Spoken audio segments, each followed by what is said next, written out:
दोस्तों उम्मीद है आपको पिछला एपिसोड अमृतसर देश की पहली सिनेमा यात्रा देश के साथ कश्मीर से कन्याकुमारी पसंद आया होगा। आज हम सब बहुत एक्साइटेड थे क्योंकि आज हम शहीद भगत सिंह जी के घर कड़कड़ कला जाने वाले थे, उनको शहादत देने, उनको ट्रिब्यूट करने। तो आइए अपना सफ़र शुरू करते हैं और देखते हैं कश्मीर से कन्याकुमारी देश की सिनेमा यात्रा। होटल ਨੂੰ ਕਰਤਾ ਟਾਟਾ ਬਾਏ ਬਾਏ। ਅੰਮ੍ਰਿਤਸਰ ਤੋਂ ਅਸੀਂ ਜਾ ਰਹੇ ਹੁਣ ਖਟਖਟ ਕਲਾਂ ਸ਼ਹੀਦ ਆਜ਼ਮ ਭਗਤ ਸਿੰਘ ਦੇ ਇੱਥੇ ਤੇ 18 ਅਕਤੂਬਰ ਤੁਸੀਂ ਭੁੱਲਿਓ ਨਾ, 18 ਅਕਤੂਬਰ ਅਗਲੇ ਮਹੀਨੇ ਨਵਰਸ ਕਥਾ ਕੋਲਾਜ ਤੁਹਾਡੇ ਸਿਨੇਮਾ ਘਰਾਂ ਦੇ ਵਿੱਚ। ਕਿਉਂ ਡਾਇਰੈਕਟਰ ਸਾਹਿਬ? Yes 18 October support independent film makers, support Navras Katha collage. आप भी सपोर्ट कीजिए। पंजाब दिलदारों का वो है, तो आप ਚੱਕ ਦੋ गले लगाइए जैसे मैंने सोनू को लगाया है। बस आप ही की फिल्म है, ये देश की फिल्म है। देश यात्रा पे निकले हम कश्मीर से लेके कन्याकुमारी तक। आप प्लीज सपोर्ट कीजिए। ਅੱਤ ਸਿਰਾ ਕੈਮ ਟੋਟਾ ਲੈਂਟਰ ਤਬਾਹੀ ਸਾਰਾ ਕਰਾ ਦਿਓ ਹੁਣ। Thank you.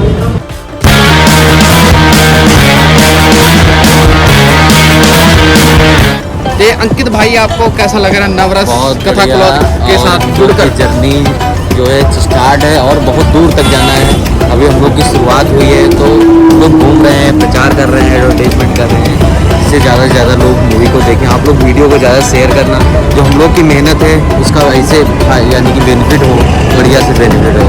भाई तो इतनी अच्छी अच्छी वीडियो बना रहे हैं, अपने चैनल पर डाल रहे हैं, तो मज़ा आ रहा है। मज़ा आ रहा है, पूरा दिखा रहे हैं कश्मीर से कन्याकुमारी तक हमारी प्रमोशन कैसे हो रही है जी। ये साड़ी नवरस प्रमोशन फिल्म ਦੇ ਲਈ PR टीम ਦੇ ਹੈੱਡ ਸਾਡੇ मैडम जी ਤੇ ਸਾਡੀ नवरस फिल्म ਦੀ प्रमोशन करा रहे हैं बिल्कुल कश्मीर तो लेके कन्याकुमारी तक। कश्मीर से लेके कन्याकुमारी तक हम लोग प्रमोशन कर रहे हैं और ये फिल्म आप देखिएगा कि 18 अक्टूबर को 100% इतिहास रचेगी। क्योंकि इस फिल्म की जो कहानी है ये हर घर की कहानी है, लोगों को बहुत ही मतलब सीख देने वाली फिल्म है। बहुत अच्छी फिल्म है। फिल्में बहुत आती हैं, सब्जेक्ट बहुत आते हैं, लेकिन ये सबसे हटके है क्योंकि ये लोगों को एक ऐसी सीख देने वाली फिल्म है कि रियली लोगों में मतलब बदलाव आएगा इससे। बिल्कुल जी बिल्कुल। हाँ जी बिल्कुल जी बिल्कुल। भला दसो थोड़ा PR का काम कितना टफ है तो कितना कीजिए? अरे बहुत टफ है लेकिन करने में भी बहुत मजा आता है। बिल्कुल। दोस्तों हम जैसे ही कड़कड़ गला शहीद भगत सिंह जी के स्मारक के सामने पहुंचे, हम सबके रोंगटे खड़े हो गए। सोनू ने सबसे पहले जिद की कि सर मैं आपके सर पे वैसे ही पग बांधूंगा जैसे शहीद भगत सिंह जी बांधा करते थे। और सोनू ने मेरे सर पर पग बांधनी शुरू की। जैसे जैसे सोनू पग बांध रहा था और जैसे जैसे मैं फील कर रहा था सामने स्मारक को देखकर कि यार ये हमारे भगत सिंह, ये मेरे भगत सिंह, हमारे देश के भगत सिंह जी ने इतनी कम एज में हम सबको आज़ादी दिलाने के लिए कुर्बानी दी, तो उनको शत शत नमन है। और जैसे ही पग बांध के मैं खड़ा हुआ, मतलब मैंने लिटरली वंदे मातरम किया, उनको सैल्यूट किया और शहीद भगत सिंह जी को हमने फूल चढ़ाए, उनको मालाएं चढ़ाई, उनके परिक्रमा की, उनको मतलब उनको दिल से ट्रिब्यूट किया, उनको दिल से नमन किया, उनको दिल से थैंक यू बोला कि इतना कुर्बानी देने के लिए, इतना जज्बा देने के लिए, हम सबको आज का दिन दिखाने के लिए दिल से थैंक यू। मैंने मत्था टेका और आप मानेंगे नहीं कि आप जब उस जगह जाते हैं तो आपकी आंखें अपने आप ही नम हो जाती है और आप नोइंगली अननोइंगली उस दौर में पहुंच जाते हैं जिस दौर में भगत सिंह जी रहा करते थे। तो सैल्यूट है, नमन है और दिल से थैंक यू है ऐसे हमारे वीर योद्धा को, ऐसे हमारे शहीद भगत सिंह जी को, हमारे अपने शहीद भगत सिंह जी को दिल से थैंक यू, दिल से नमन और कोटि कोटि प्रणाम। सर जिਵੇਂ ਅੱਜ ਤੁਸੀਂ ਭਗਤ ਸਿੰਘ ਜੀ ਦੇ ਪਿੰਡ ਆਏ ਹੋ ਤੇ ਭਗਤ ਸਿੰਘ ਵਾਲੀ ਤੁਸੀਂ ਪੱਗ ਵੀ ਸਜਾਈ ਆਪਣੇ ਸਿਰ ਤੇ ਤੇ ਇੱਥੇ ਹੁਣ ਆ ਕੇ ਹੁਣ ਦੱਸੋ ਕਿਦਾਂ ਲੱਗ ਰਿਹਾ ਤੁਹਾਨੂੰ ਇੱਥੇ ਆ ਕੇ? मतलब बहुत ज़्यादा ऐसा लग रहा है कि मतलब हमारे वीरता की जो पहचान है भगत सिंह जी, ऐसा सेक्रीफाइस किया उन्होंने, इतना सेक्रीफाइस किया, तो सेक्रीफाइस को सलाम है। और हमारी आजकल की पीढ़ी को पता चलना चाहिए भगत सिंह जी ने क्या, मतलब ये नहीं होते तो क्या होता। आपकी फिल्म में भगत सिंह के बारे में कुछ है? जी हाँ, हमारी वीर रस की जो कहानी है भगत सिंह की, मैं तो सारा पता है, फालतू में ये कर रहे हैं और मैं भी इंटरव्यू भी कर रहा हूँ, इसको सब पता है, आप इससे पूछना। देखना तो सोफिस्टिकेटेड है। हाँ अभी बता देंगे ना, पता नहीं चलेगा, पहले ब्लॉग देखो पूरा। दोस्तों फिर हम शहीद भगत सिंह जी के घर के पास पहुंचे और मैंने वहाँ पे मत्था टेका। ये मेरा दूसरी बार विजिट था। पहले जब मैं शूट करने आया था वीर रस की कहानी, तो हम यहाँ पर आए थे, हमने यहाँ पे शूट किया था।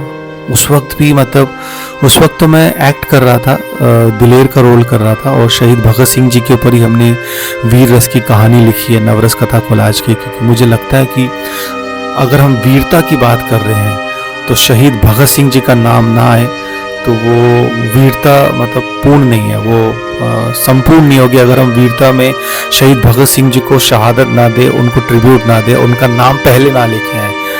तो मेरी पहली यही जिम्मेदारी थी कि मैं नवरस जब लिख रहा था और बना रहा था कि मुझे शहीद भगत सिंह जी के ऊपर वीरता की कहानी लिखनी है और शहीद भगत सिंह जी के घर पर आके शूट करना है, क्योंकि नवरस अधूरा है अगर मैं शहीद भगत सिंह जी के घर पर आके उनका मत्था टेक के यहाँ पे शूट ना करूँ।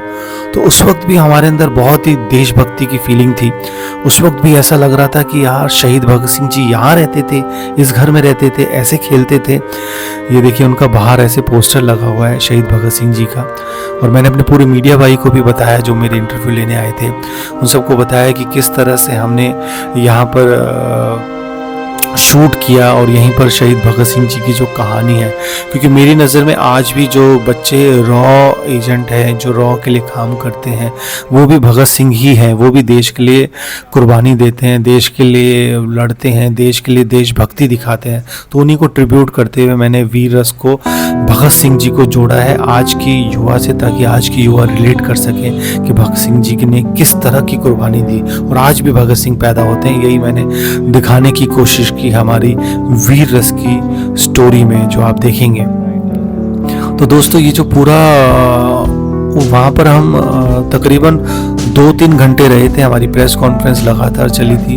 पूरा प्रेस काफ़ी एक्साइटेड था इस फिल्म के बारे में जानने के लिए, क्योंकि ये पहली देश की फिल्म थी जो इस तरह से अपना प्रमोशन कर रही थी। कश्मीर से कन्याकुमारी ट्रैवल करते हुए अपनी फिल्म का प्रचार कर रही थी, अपनी फिल्म के बारे में बता रही थी और देशभक्ति के ऊपर जो वीर रस की कहानी स्पेशली ये जो हमने बनाई थी, तो इसके लिए वो लोग बहुत एक्साइटेड थे कि शहीद भगत सिंह जी के ऊपर ये कहानी कही गई है। तो पूरा मीडिया भाइयों ने सपोर्ट किया कि हम आपकी जब फिल्म रिलीज़ होगी तो बढ़ चढ़ के आपकी फ़िल्म के बारे में लिखेंगे, बताएंगे। फिर इंटरव्यू के बाद मेरा दोबारा मन हुआ कि मैं एक बार और विज़िट करूं, तो मैं अकेले पूरे घर को, शहीद भगत सिंह जी के घर को देखने गया और बार बार दिमाग में आ रहा कि यार हमारे शहीद भगत सिंह जी यहाँ रहते थे, यहाँ पे ऐसे खेलते थे, उनके गिलास, उनकी चीज़ें थी। उसके बाद दोस्तों हमें जलंधर के लिए निकलना था, तो हम जलंधर के लिए निकले और जब भी ये ट्रैवलिंग का टाइम होता था इस टाइम पे हम लोग, हमारी PR टीम कहती थी कि आप सोशल मीडिया बाइट कीजिए कि हम यहाँ पे ट्रैवल कर रहे हैं और किस स्कूल में जाने वाले हैं, किस कॉलेज में जाने वाले हैं। वो सब हम इसी ट्रैवलिंग के टाइम में जो भी आधे घंटे का दोस्तों जो पूरा टाइम होता था ट्रैवलिंग का, इस टाइम पे ही हमारी पूरी डिस्कशन होती थी कि हमारा अगला मूव क्या है, हम कहाँ जाने वाले हैं, क्या हमारी डेस्टिनेशन है। वो सब का पूरा मंथन होता था हमारा और हमारी पूरी प्लानिंग होती थी। नेक्स्ट डे की भी प्लानिंग होती थी, क्योंकि हम लगातार ट्रैवल कर रहे थे, एक जगह से दूसरी जगह जाना, दूसरी जगह से तीसरी जगह जाना। और हमारा लंच का भी कोई शेड्यूल नहीं था। आप मानेंगे हम सुबह के निकले हुए थे और अभी इस वक्त तकरीबन 4-4:15 का टाइम हो रहा था। बहुत ज़ोर से भूख भी लग रही थी, तो हमने कहा कि अभी सबसे पहले भोजन करते हैं, कुछ खाते हैं, क्योंकि कुछ खाएंगे नहीं तो जान नहीं रहेगी शरीर में और आगे के प्रमोशन में आवाज़ नहीं निकल पाएगी। तो हमने एक अच्छा सा रेस्टोरेंट देखा और वहाँ पे डिसाइड किया कि चलो यहाँ पे अच्छा सा खाते हैं। और पंजाब आए तो पंजाब की दाल मखनी ना खाएं, पंजाब की लस्सी ना पिए और नान ना खाएं, तो ऐसा हो नहीं सकता। तो हम रुके और हमारा पूरा कारवा खाने के लिए रुका और हमने लंच किया। और लंच के दौरान एक बहुत अच्छी घटना घटी कि वहाँ पर हमें बहुत सारी लेडीज़ मिली जो किटी पार्टी कर रही थी, उस किटी पार्टी में मतलब सब लोग बातें कर रहे थे, हम लोग खाना खा रहे थे, हमारी टीम खा रही थी और पूरी टीम मुझे देख रही थी कि मतलब मैं एक उन बहनजियों को देख रहा था जो कम से कम 20-25 थी और सारी टीम की नज़र थी कि चलो ठीक है, अब सर को नया टारगेट मिल गया है यहाँ पे प्रमोशन करने का। तो मैं लिटरली उनके पास गया और उनको कहा कि बहन जी हमारी फिल्म आ रही है नवरस कथा कोलाज और ये देश की फिल्म है, तो आप प्लीज़ सपोर्ट कीजिए। और उन्होंने बढ़ चढ़ के हमारी फिल्म के लिए बोला, सपोर्ट किया, ग्रुप बनाए उन्होंने। ग्रुप बनाने में अपने सारी जितने भी ग्रुप्स थे उन सब ग्रुप्स में हमारी फिल्म के ट्रेलर को फॉरवर्ड किया और सब लोगों ने इतनी दुआएं दी। सबको जब मैंने बताया कि हमारी कहानी 9 सोशल मैसेज किए तो सब लोग बड़ी प्रभावित हुई और सब लोग दिल से कनेक्ट हुई। और हम लोग धीरे धीरे पूरे देश में हमारा प्यार बटोरता जा रहे हैं। तो आप प्लीज़ 18 अक्टूबर को नवरस कथा कोलाज को भारी मात्रा में इसको देखने जाइए और इंडिपेंडेंट फिल्म मेकर को हौसला बढ़ाइए। Thank you so much ma'am इतना प्यार देने के लिए। 18 अक्टूबर को प्लीज प्लीज प्लीज सब जाइएगा। और अभी इनकी जो नेक्स्ट डेट है ना किटी पार्टी की वो है 18 अक्टूबर। 18 अक्टूबर तक हमारा गाना आ जाएगा, हम आपको गाना भी भेजेंगे। अच्छा 18 October very nice. Yes yes yes yes ठीक है, तो उस दिन इनकी नेक्स्ट डेट जो है तो ये किटी पार्टी जो है आप लोग हमारी फिल्म देखने के बाद जाइएगा और बताइएगा कि आपको फिल्म कैसी लगी। Thank you so much. Navras Katha collage 18 अक्टूबर जरूर देखने चाहिए।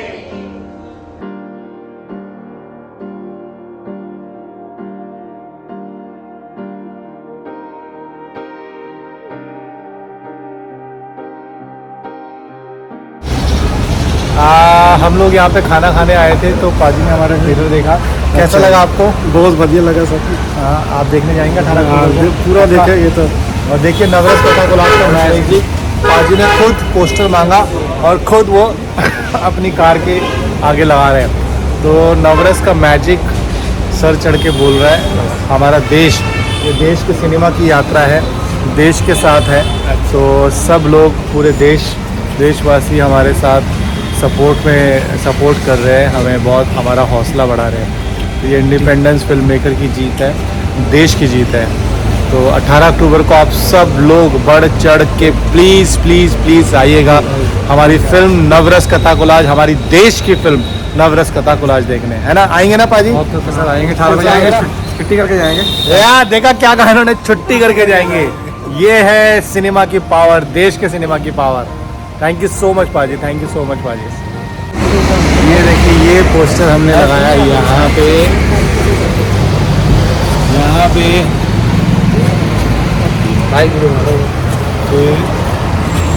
और ये हेल्प की है पाजी ने, पहले पार्किंग में पाजी वेले पार्किंग में की है। और इस रेस्टोरेंट में 18 अक्टूबर तक जब जो आएगा पाजी खुद स्कैन करा के देंगे इसको। खुद स्कैन करा के देंगे। ये देश की जीत है, हमारे देश के सिनेमा की जीत है। थैंक यू दोस्तों। शाम अराउंड 5 बजे के करीब हम अपाहिज आश्रम गए और जैसे ही वहाँ पर गए तो हम देखा कि ऑलरेडी हमारा पोस्टर लगा हुआ है। और हम जब कैबिन में गए तो कैबिन में देखा हमने कि वहाँ पे हमारा ऑलरेडी ट्रेलर चल रहा है। श्री तरसेन कपूर जी जो वहाँ के चेयरमैन हैं, उन्होंने ऑलरेडी हमारे स्वागत के लिए सारी व्यवस्था की हुई थी और हमें पूरा आश्रम का दर्शन कराया। तो तरसेन जी एक बहुत नेक काम करती हैं आश्रम चला के, और यहाँ पे निस्वार्थ बुज़ुर्गों का ध्यान रखा जाता है।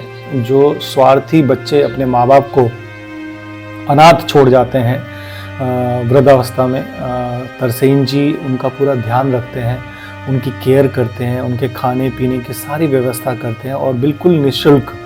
तो ये बहुत ही इनक्रेडिबल चीज़ है और हम सबको तरसेन जी का दिल से थैंक यू कहना चाहिए कि वो आज के टाइम पे ऐसा नेक काम कर रहे हैं और उनके खाने पीने का वो पर्सनली ध्यान रखते हैं।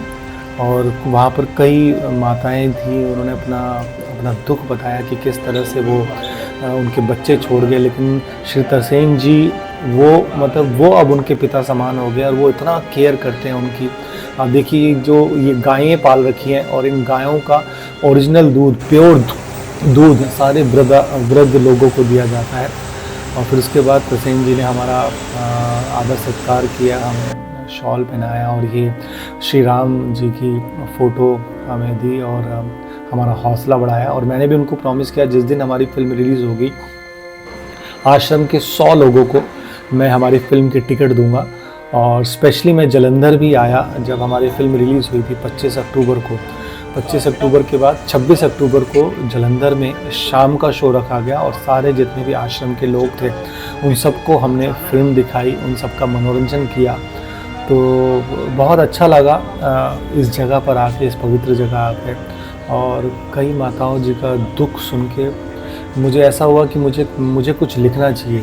तो मैंने एक बहुत अच्छी स्क्रिप्ट, एक बहुत अच्छी कहानी उनको ध्यान में रखते हुए कि उनके ऊपर जो बीतता है वो ना बीते, उसके ऊपर मैंने एक पूरी बाउंड स्क्रिप्ट लिखी दिसंबर में, उसको रजिस्टर कराई। और बहुत जल्द मैं पहला कोशिश करूँगा कि मैं वो फिल्म दुनिया के सामने लेके आऊँ ताकि हमारे बुज़ुर्ग जो डिज़र्व करते हैं प्यार, वो बच्चे इस तरह के स्वार्थी ना बने और बच्चों का अपने माँ बाप का ध्यान रखें। क्योंकि एक एज के बाद वो बुज़ुर्ग हमारे बच्चे हो जाते हैं। तो जिस तरह से उन्होंने हमें बचपन में पाला है, हमारा ध्यान रखा है, तो हमारा भी फ़र्ज़ बनता है कि हम भी अपने बुज़ुर्गों का ध्यान रखें, उनकी केयर करें, उन्हें पाले पोसे, उन्होंने बहुत सारा प्यार दिया।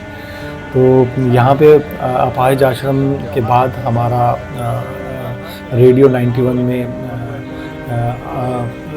आरजे हिमांशु जी के साथ हमारा इंटरव्यू था। तो हम उसके बाद फिर सीधा आरजे हिमांशु जी के पास हम गए और हमने वहाँ पे इंटरव्यू किया।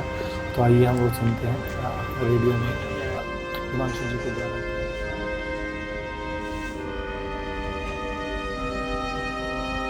सो रेडियो सिटी तुसी इंजॉय करते पे हो। मैं थोड़ा मित्र प्यारा हिमांशु ते अज मेरे नाल मेरे स्टूडियो च खास शख्सियत मौजूद है जो बाइकार कश्मीर टू कन्याकुमारी जा रहे ने शहर दे विच, बट एक रीजन करके, क्योंकि इन्हां दी एक बहुत अच्छी फिल्म 18 अक्तूबर नूं रिलीज हो रही है जिस फिल्म का नाम है नवरस कथा कॉटेज। एंड मेरे नाल ओ शख्स मौजूद है जो इस फिल्म के एक्टर भी ने, इस फिल्म के डायरेक्टर भी ने, इस फिल्म के प्रोड्यूसर भी ने। प्रवीण हिंगोनिया जी, थोड़ा बहुत बहुत स्वागत है पंजाब दे विच भी and radio city they. Thank you पाजी। हमारी फिल्म का नाम है नवरस कथा कोलाज। कोलाज जी, कोलाज। कोलाज जैसे फोटो का कोलाज होता है। कथा मतलब कहानियां, कोलाज मतलब संग्रह। तो ये 9 कहानियों का कोलाज है। आप दोबारा कर दे फिर इंट्रोडक्शन, मैंने कोटेज लिखाया है। कोलाज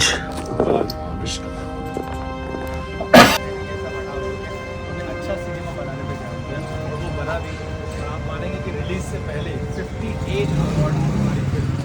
रेडियो सिटी तुसी इंजॉय करते पे हो। मैं थोड़ा मित्र प्यारा हिमांशु ते अज मेरे नाल एक खास शख्सियत साडे इंडस्ट्री दी, साडी बॉलीवुड इंडस्ट्री दी, मेरे नाल मेरे स्टूडियो च मौजूद है जो फिलहाल बाइकार कश्मीर टू कन्याकुमारी शहर दे विच घूम रहे ने, जा रहे ने। उसका एक मेन रीजन है इन्हां दी एक बहुत अच्छी फिल्म जिसका ट्रेलर आ चुका है। ट्रेलर बहुत अच्छा है एंड ये फिल्म 18 अक्तूबर नूं रिलीज हो रही है। फिल्म का नाम है नवरस कथा कोलाज। एंड ये जो शख्स मेरे नाल मेरे स्टूडियो च मौजूद है, ये एक्टर भी ने इस फिल्म दे, ये डायरेक्टर भी ने, ये प्रोड्यूसर भी ने। सारा भार अपने नाजुक मोढियां ते इन्होंने चुकिया हुआ है। प्रवीण हिंगोनिया जी, थोड़ा बहुत बहुत स्वागत है पंजाब दे विच भी एंड रेडियो सिटी ते भी। थैंक यू हिमांशु पाजी। हमारी जो फिल्म है नवरस कथा कोलाज, ये बहुत ही नोबल कॉज के लिए बनाई गई है।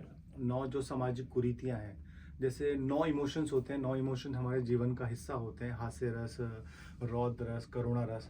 ऐसे ही 9 रसों की 9 कुरीतियों के ऊपर 9 संदेश देने वाली ये फिल्म है।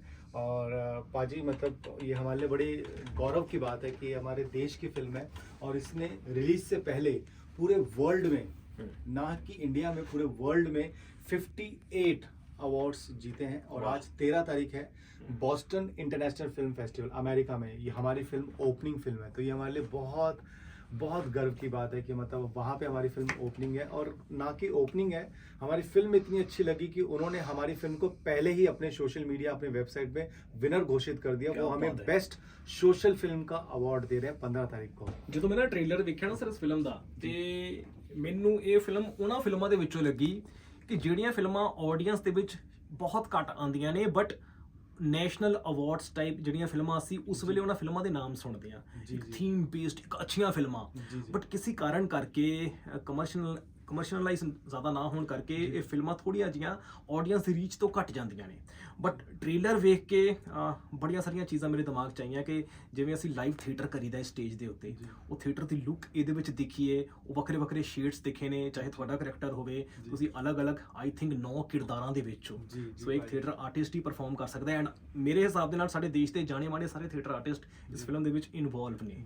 ਸੋ ਅਸਲੀ ਕਲਾ ਕੀ ਹੁੰਦੀ ਹੈ, ਐਕਟਿੰਗ ਕੀ ਹੁੰਦੀ ਹੈ, ਉਹ ਇੱਕ ਇੰਨੇ ਅੱਛੇ ਥੀਮ ਦੇ ਨਾਲ ਸਾਨੂੰ ਦੇਖਣ ਦੇ ਵਿੱਚ ਇਸ ਫਿਲਮ ਦੇ ਵਿੱਚ ਮਿਲ ਰਹੀ ਹੈ। जी जी जी जी। सो पाजी, जैसे कि आपने पहले जिक्र किया कि अच्छी फिल्में आ नहीं पाती, हाँ ये एक बहुत दुर्भाग्य की बात है कि हम जैसे इंडिपेंडेंट फिल्म मेकर, जैसे पाजी मैंने भी पूरा 1 साल फेस्टिवल रन किया है, मैं मतलब पूरे देश भी घुमा हूँ, विदेश भी घुमा हूँ।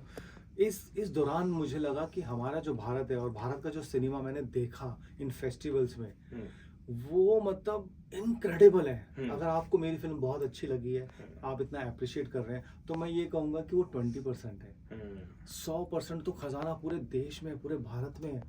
आगे नहीं आ रहा क्योंकि ये बहुत एंड ऑफ द डे बड़ा महंगा बिजनेस है। रीजन इसका क्या बेसिकली सोचते हैं? रीजन ये है कि इंडिपेंडेंट फिल्म मेकर को इतना सपोर्ट नहीं मिलता, इतनी चीजें नहीं मिलती, लोग बढ़ चढ़ के आगे आते नहीं। इसीलिए मैं देश को जागरूक करने के लिए सिनेमा यात्रा पे निकला हूँ। देश की सिनेमा यात्रा, देश के फर्स्ट टाइम ऐसी सिनेमा यात्रा हो रही है? जी हाँ, ये पूरा पहला अटेम्प्ट है। और मुझे ऐसा लगता है कि मेरे इस अटेम्प्ट के बाद, हमारे इस अटेम्प्ट के बाद मतलब बहुत सारे रास्ते खुलेंगे, बहुत सारा टैलेंट निकल कर आएगा, क्योंकि इतना गोल्डन टैलेंट है, उन बेचारों को अपॉर्चुनिटी नहीं मिल पाती। आज मैंने हिम्मत करके कि नहीं, हम सिनेमा में आते हैं, क्योंकि पहला जो है OTT सैटेलाइट से पहले जो पहले धंधा हुआ करता था वो सिनेमा का होता था। तो मैं सिनेमा में लेके आ रहा हूँ फिल्म, और पूरे देश को बोल रहा हूँ, हाथ जोड़ के बोल रहा हूँ। आप देखेंगे, आप हमारे ब्लॉग को फॉलो करेंगे, हमारे पेज को फॉलो करेंगे, तो मैं लिटरली सड़क पे उतर के, अभी हम भोजन करने जा उठे थे, वहाँ किटी पार्टी चल रही थी, तो मैं उनके बीच में घुस गया, बिल्कुल शर्म नहीं कर रहा, क्योंकि मुझे ऐसा लग रहा है कि ये मेरे अपने लोग, शर्म कर ली तो आर्टिस्ट, हाँ जी, तो मुझे ऐसा लग रहा है कि मेरे अपने लोग हैं, मेरी बहन है, इनके लिए बनाई है, मेरी दीदी है। तो मैंने उनको पकड़ के बोला, मैंने कहा दीदी, मैंने ये फिल्म बनाई है, सामाजिक फिल्म है, ये वुमेन ओरिएंटेड फिल्म है, मैं चाहता हूँ रेप ना हो, मैं चाहता हूँ डाइवोर्स ना हो, क्योंकि डाइवोर्स हस्बैंड वाइफ का नहीं होता पाजी, पेरेंट्स और बच्चे का होता है।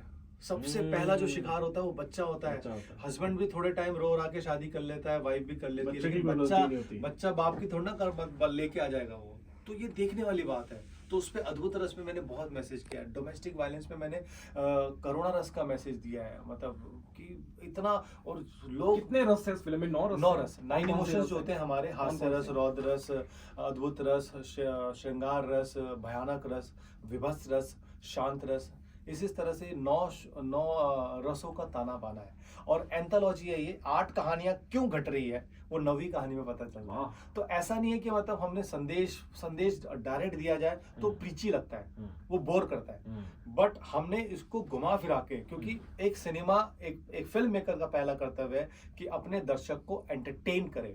वो जो 200 रुपए 250 रुपए लेके हमारी फिल्म में आ रहे हैं, अपना टाइम निकाल के कार पार्किंग करके सिनेमा देखना आ रहे हैं, तो सबसे पहले एंटरटेन हो।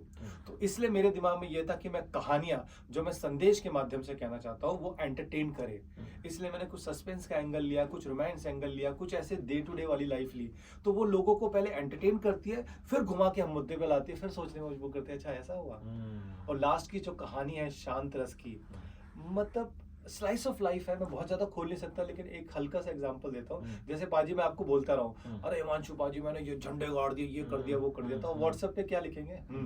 HMM। आपने जनरली देखा होगा, लिखते हैं। तो एक बेटे ने बाप का नाम सेव कर दिया, HMM। तो बाप की लड़ाई है कि यार मैं हूं नहीं हूं यार, और मैं हूं नहीं हूं यार, वो रात दिन रो रहा है, दारू पी रहा है, फिर रियलाइज करता है मेरे से कहाँ गलती हुई जो मेरे बेटे ने रख दिया, क्यों रख दिया। तो अपनी गलती रियलाइज करता है, अपनी गलतियों पे काम करते, किस तरह से वो अपने बेटे से वापस हूं से पापा करवाता है, ये पूरा ताना बाना है। और सबको देखनी चाहिए बाजी, ये देश की फिल्म है, ये मेरी फिल्म नहीं है। अब ये मेरी फिल्म रही नहीं, ये मेरे देश की फिल्म हो चुकी है। इसलिए मैं देशवासियों के हाथ जोड़ के बोल रहा हूँ, आप देखिए। और पाजी आप जब देखेंगे ना हमारे पेज पे, जब स्क्रीनिंग हुई है, ये लास्ट की कहानी और पूरी फिल्म देखने के बाद लोग रोए हैं और उन्होंने अपने पापा को फोन किया, पापा आई लव यू। तो ये हमारी जीत है। मैं बेसिकली मैंने 3 से 4 बार ट्रेलर देखा है लगातार, और सबसे बेस्ट चीज ट्रेलर की लगी है जो आपने जो जबरदस्त एक्टर्स चूज किए हैं ना फिल्म के लिए। जी मेरा ये सवाल है कि वो एक्टर्स को अप्रोच करना टफ था, इजी था, कहानी सुनानी पड़ी, क्या अप्रोच करना पड़ा, वो टास्क कैसा था आपका? मुझे ऐसा लगता है पाजी, जब हम कहानी लिखते हैं, और मुझे काफ़ी टाइम भी हो गया इंडस्ट्री में, 26-27 साल हो गए, और मैंने जो भी काम किया अपना जीवन में ईमानदारी से किया, और मैं यस में बहुत बिलीव करता हूँ। तो मैं ये सोचता हूँ कि मतलब मैं अप्रोच करूँगा तो क्या होगा, ज़्यादा से ज़्यादा नहीं हो जाएगी। नहीं होगा, लेकिन मैं इतना यस में बिलीव करता हूँ कि वो कहेंगे कि हाँ।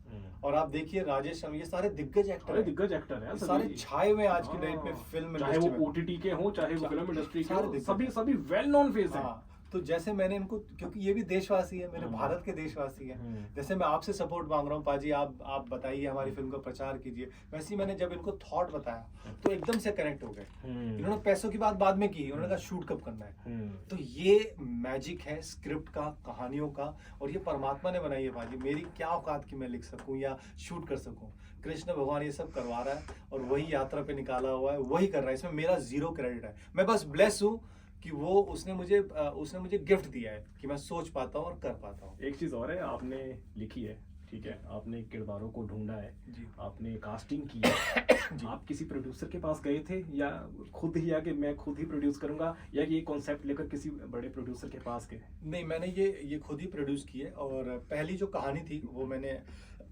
शूट की थी, पर उसके बाद का जो धन था वो मेरे पास इतना था नहीं। तो फिर जो मेरे पिताजी हैं, ऐसे कहते हैं ना, गीता में लिखा है कोई भी कर्म अपना फल दिए बगैर मरता नहीं है। तो मेरे पिताजी केनिया में एम्बेसडर थे, तो उस दौरान जो उनके फ्रेंड थे राजू अंकल जी, जो मेरे पार्टनर है SK पटेल जी, उन्होंने, पापा ने उनकी काफ़ी हेल्प की थी, उनको गाइड किया था ये वो। तो वो इतने ज़्यादा मतलब मेरे पापा के ऐसे मित्र हैं, जब उन्होंने मेरे को संघर्ष करते हुए देखा और मैंने उनसे जिक्र किया, तो उन्होंने कहा ठीक है प्रवीण तुम बनाओ, और उनका 0 इंटरफेरेंस था। अच्छा, तो ये आप अपना अच्छा काम करो, आप अपनी नीयत अच्छी रखो, तो परमात्मा और ईश्वर अपने आप रास्ते बनाता चला जाता है। अगर हम इस चीज की ही बात करें, इस क्रिएटिव की बात करें, ये भी बहुत क्रिएटिव है। जी। इसमें लिखी गई कश्मीर से कन्याकुमारी देश की सिनेमा यात्रा, देश के साथ मेरे प्यारे प्रधानमंत्री जी और प्यारे देशवासी। मैं इस लाइन के बारे में जानना चाहूंगा, क्या प्रधानमंत्री जी तक ये फिल्म या कुछ इसका अंश पहुंचा है? मैंने अब देखो देशवासियों को ही बोल दिया है, और मैंने वहाँ तक भी पहुँचा दी है, और मैं आपके माध्यम से, मीडिया के माध्यम से मैं ये कहना चाहता हूँ कि आप ये बात पहुँचे प्रधानमंत्री तक, क्योंकि हम यात्रा पे निकले। डेफिनेटली मैं कन्याकुमारी के बाद तो उनके घर के बाहर ही जाके खड़ा हो जाऊंगा, जैसे मैं ये बोर्ड लेके हर जगह खड़ा हो रहा हूँ, तो मैं खड़ा हो जाऊंगा, और मेरा हक है, ये मेरे प्रधानमंत्री है, हमने चुना है, तो मेरा हक है। तो मैं बहुत ही सच्चे मन से, हक से मेरे प्रधानमंत्री को इसलिए मैंने बोला मेरे प्यारे, क्योंकि मैं उनको प्यारा समझता हूँ। मेरा देश चलाते हैं वो, जब देश चलाते हैं तो देश की फिल्म है, तो देश की फिल्म देखने के लिए 3 घंटे नहीं निकालेंगे, बिल्कुल निकालेंगे। आप यस में बिलीव करो, प्रधानमंत्री जी आएंगे ही आएंगे देखने। कितना टाइम लगा इस फिल्म को शूट होने में? पाजी जैसे मैंने थॉट लिया, सबसे पहले तो as an producer, as an writer, as an director, मैं नहीं चाहता था कि मैं ये रोल करूं। मैं चाहता था कोई बड़ा एक्टर करे, ताकि मुझे भी एक अपॉर्चुनिटी मिले, अच्छा वो करे। लेकिन नए एक्टर्स, नए डायरेक्टर, नए प्रोड्यूसर को ज़्यादातर एंटरटेन नहीं किया जाता।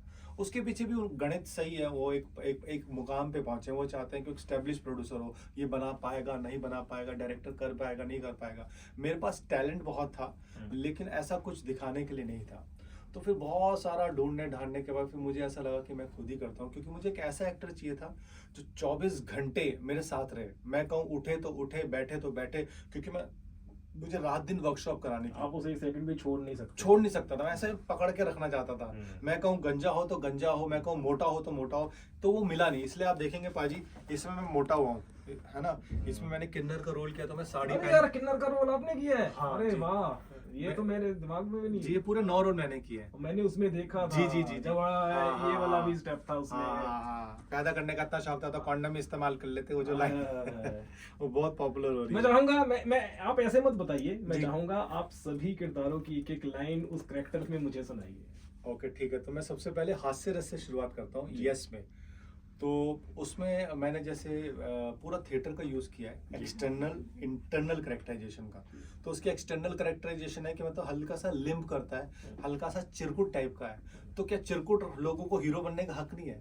तो मैंने उसकी पॉजिटिविटी के ऊपर वो मैसेज दिया है, और वो बोलता है हम तो नायक बनने आए हैं सर जी, है। तो इस तरह का वो इसका बोलने का एक तरीका है।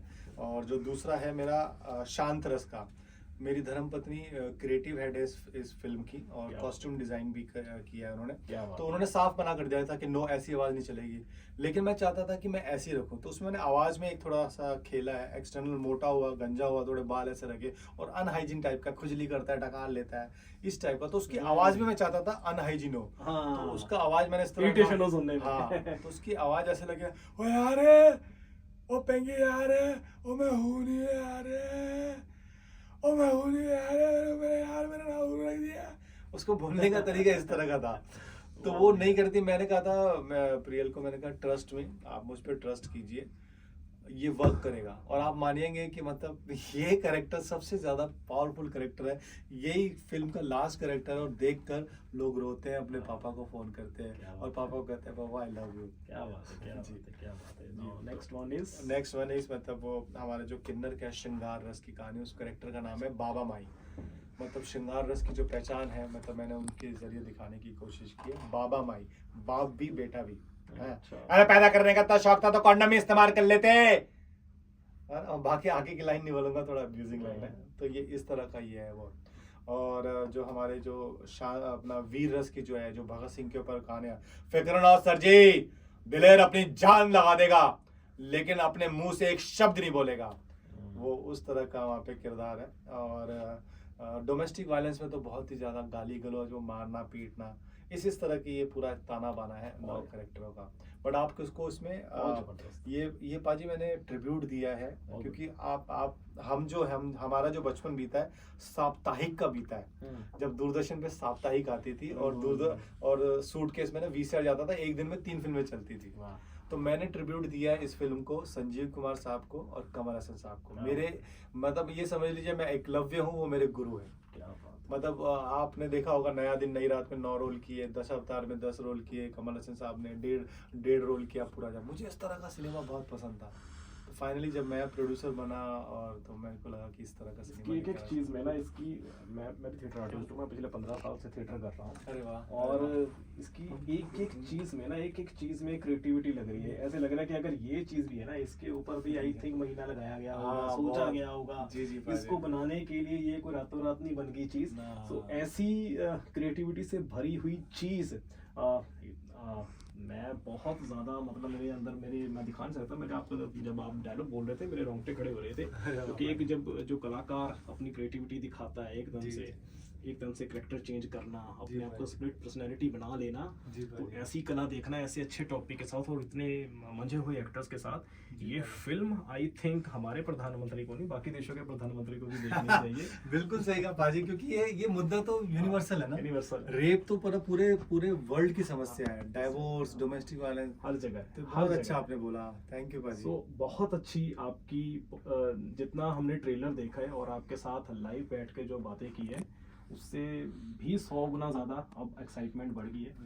मैं personally as an theatre artist, as an artist, मैं 101% ये फिल्म देखूंगा और पहला शो देखूंगा, और सभी को कहूंगा कि ये फिल्म सभी ज़रूर देखें। और मैं कोशिश करूंगा, मेरे साथ जितने भी लोग जुड़े हुए हैं, जितनी भी ऑडियंस जुड़ी हुई है, मैं सबको कहूंगा, स्टोरीज डालूंगा कि ये चीज़ें आप ज़रूर देखें। हौसला बढ़ाइए हमारा। भाजी बहुत अच्छा कॉन्सेप्ट है भाजी। आजकल देखो, आजकल थिएटर में अगर किसी ने जाना है, तो अगर एक फैमिली फिल्म देखने जाती है, तो I think popcorn, cold drink, ticket 4 से 5 हज़ार खर्च हो जाता है जी भाजी। और हम वापस लेकर के आ रहे हैं कुछ भी नहीं, ठीक है। तो अगर कोई ऐसी फिल्म बनाने की कोई पहले तो हिम्मत ही नहीं करता। क्यों? क्योंकि आजकल 99% दिमाग है कमर्शियल। बिल्कुल भाई हमको क्या मिलेगा। और ये सिर्फ वो इंसान ही ऐसी फिल्म बना सकता है जिसे कोई कमर्शियल पैसे का कुछ लालच ना हो, अंदर से भरा पड़ा हो कि मैं ये जो जिंदगी भर मैंने चीजें सीखी हैं, ऑब्जर्व की हैं, अब बता दूं समाज को। जी भाजी। तो ये I think once in a while ऐसी फिल्म या ऐसे लोग आते हैं, तो आई थिंक वैभव बहुत अच्छी आपके साथ इस फिल्म को प्रमोट कर रहा है। और मैं तो चाहता हूँ वैभव, आप इस सिर्फ हमारे ही नहीं, आप इसको और जगह पर भी इसको प्रमोट करते। रेडियो सिटी ठीक है, आप और भी, ये बहुत अच्छा कॉन्सेप्ट है, आप फिर प्लान कीजिए थोड़ा सा इसको, क्योंकि इस चीज़ को यहाँ पर तो आ गए ठीक है, बट बहुत चैनल्स मेरे हिसाब से करो पाजी, और प्लान करो। हाँ, कर रहे हैं हमारी। इसको पंजाब में और फैलाओ।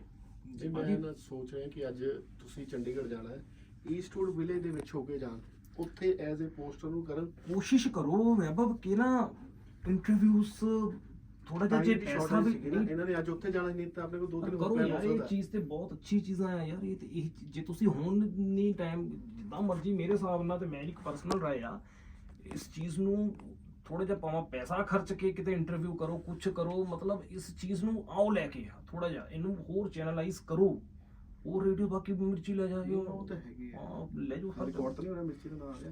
ਉਹ ਤੇ मैं हिमांशु पाजी ने हमारा बहुत हौसला बढ़ाया। वो सब्जेक्ट इतना ज़्यादा कनेक्ट कर गया उन्होंने हमें पूरा गाइड किया कि आप इस तरह से अपनी फिल्म को लेके जाइए। उन्होंने एक मॉल का नाम भी दिया कि आप वहाँ पे जाइए। फिर हमारा रात का प्लान नहीं था, लेकिन हिमांशु पाजी के कहने पे हम वहाँ पे मॉल पर गए। और जब हम बस में फ्री होते थे तो सोनू पाजी का काम यही होता था कि वो बढ़ चढ़ के मतलब सोशल मीडिया पे प्रमोट करता था कि आ रही है फिल्म नवरस कथा पुला, देखो, सपोर्ट करो। और जैसे ही हम मॉल गए तो वहाँ पे जो भी लोग दिख रहे थे, हम विदाउट परमिशन गए थे क्योंकि मॉल की वहाँ पे परमिशन नहीं थी। लेकिन मुझे ऐसा लगा कि मेरा देश है, मेरा हिंदुस्तान है, मेरे अपने लोग हैं, मेरे पंजाब के लोग हैं, तो वहाँ पे परमिशन की क्या ज़रूरत। तो बोर्ड लेके मैं लिटरली सबको बताने लग गया कि हमारी फ़िल्म आ रही है। मैं देश का पहला फिल्म मेकर हूँ जो ऐसे कश्मीर से कन्याकुमारी देश की यात्रा पे निकला है। और सारे लोग स्कैन करते, ट्रेलर देखते, अपने दोस्त लोगों को भेजते। और मेरे साथ साथ मेरी टीम के जितने भी लोग थे, सोनू, नाज़मा जी, वसीम जी, अभिषेक, अंकित, वो सब अलग अलग जगह पे वो भी प्रमोट करते, वो भी हमारी फ़िल्म का ट्रेलर दिखाते, स्कैन कराते और लोगों को बोलते कि आप प्लीज़ ये 9 सामाजिक कुरीतियों का ताना बाना है, 9 लोगों को आप फॉरवर्ड कीजिए। हमने रेप के ऊपर कुछ कहने की कोशिश की है, रिवर्स रस में कि रेप ना हो। हमने करुणा रस में डोमेस्टिक वायलेंस को कहने की कोशिश की है कि डोमेस्टिक वायलेंस ना हो। और यस में पॉजिटिविटी में हमने कहने की कोशिश की है कि हर बच्चा पॉजिटिव रहे, यस में बिलीव करे, हास्य रस में बिलीव करे। तो इस तरह से सारे लोग ट्रेलर देखते, प्रभावित होते और सब लोग हमें हौसला बढ़ाते, हमें बोलते कि यार हम आपका जेन्युइनली ट्रेलर फॉरवर्ड करेंगे। और लोगों ने जेन्युइनली फॉरवर्ड ट्रेलर किया। हम धीरे धीरे हमारे नए यूट्यूब चैनल पे हमने ट्रेलर डाला था और आप देखिए 32 लाख 32 लैक्स 3 मिलियन व्यूज़ हमारे गए हैं। वो इसी कश्मीर से कन्याकुमारी की यात्रा के दौरान गए, जब हमारी माताएं, बहनें इतने गौर से मुझे सुनती थी, वो समझती थी और सब कनेक्ट हो जाती थी, क्योंकि हमारा भाव बड़ा प्योर था। हम जेन्युइनली चाहते थे कि इस देश से रेप ख़त्म हो जाए, इस पूरे विश्व से डोमेस्टिक वायलेंस ख़त्म हो जाए, इस पूरे विश्व से डाइवोर्स नाम की चीज़ ख़त्म हो जाए, क्योंकि डाइवोर्स हस्बैंड वाइफ का ही नहीं, पेरेंट्स और बच्चे का भी होता है। बच्चे पे बहुत गहरा असर पड़ता है। जब मैं ऐसी बातें कहता तो सब लोग कनेक्ट हो जाते। और इसी दौरान मतलब कोई दूसरा इंटरव्यू चल रहा था और कुछ मीडिया भाई आए और हमें कनेक्ट करने लग गए, हमें शूट करने लग गए। और उन्होंने कहा कि हम आपका पूरा ये आर्टिकल हमारे न्यूज़ चैनल में, हमारे सब जगह डालेंगे। जब हम मॉल में विदाउट परमिशन ऐसे प्रमोशन कर रहे थे और हमारे इंटरव्यू चल रहे थे, तो वहाँ के जितने भी बाउंसर थे, जितने भी गार्ड्स थे, वो हम पे इशारा कर रहे थे। और वहाँ के जो मैनेजर थे, मॉल के सिक्योरिटी वाले थे, उन्होंने अपने बाउंसर्स को इशारा किया कि भैया ये ऐसे विदाउट परमिशन मॉल में पब्लिसिटी कर रहे हैं, और जबकि अलाउड नहीं है। क्योंकि यहाँ पे इस मॉल में बड़ी बड़ी फिल्मों का प्रमोशन होता है, बहुत बड़े लेवल पे होता है, प्रॉपर स्टेज लगाया जाता है। और हम तो ऐसे ही बिना बुलाए घुस गए थे। बट क्योंकि हिमांशु बाजी ने कहा था कि यहाँ पे ज़रूर जाइएगा, यहाँ पे शाम को क्राउड अच्छा रहता है और अच्छे से यहाँ पे प्रमोशन होता है, तो इसलिए मैं वहाँ पे चला गया कि यार नहीं यार, ये अपने ही तो लोग हैं, अपने लोगों से क्या परमिशन लेना है ना। अतिथि देवो भव कहा जाता है, तो एक तरह से मैं उनका अतिथि था और सारे लोग हमारा मतलब इतना मान कर रहे थे, सम्मान कर रहे थे। और क्योंकि हमारे भाव कनेक्ट थे, हम लोग बिल्कुल निस्वार्थ एक सेवा भाव से समाज में परिवर्तन लाने के लिए एक बहुत संदेश वाली फिल्म बनाई थी, जिसको ऑलरेडी अवार्ड से नवाजा जा रहा था, लगातार नवाजा जा रहा था। तो मुझे लगा कि यार डरने वाली कोई बात नहीं है, तो हमारे ही लोग हैं, हम अपने लोगों से क्या परमिशन लेना। लेकिन बाउंसर भाई ने आके रोका। फिर मैंने उन बाउंसर भाई को बताया कि देखिए ये फिल्म है, तो वो खुद स्कैन करने लग गए और अपने फ्रेंड्स लोगों को हमारी फिल्म का ट्रेलर भेजने लग गए। तो ये होती है पावर अच्छे सिनेमा की, अच्छे भाव की। और नवरस तो हमारा दोस्तों 13 सितंबर को मेरा जन्मदिन भी था, तो मैंने मेरी माँ के नाम पर कुछ अनाथ बच्चों को खाना डिस्ट्रीब्यूट कराया था। तो उन्हीं बच्चों ने हम सबको विशेस भेजी हमारी नवरस कथा कोलाज के लिए, हमारे लिए, हमारी यात्रा के लिए दुआएं की।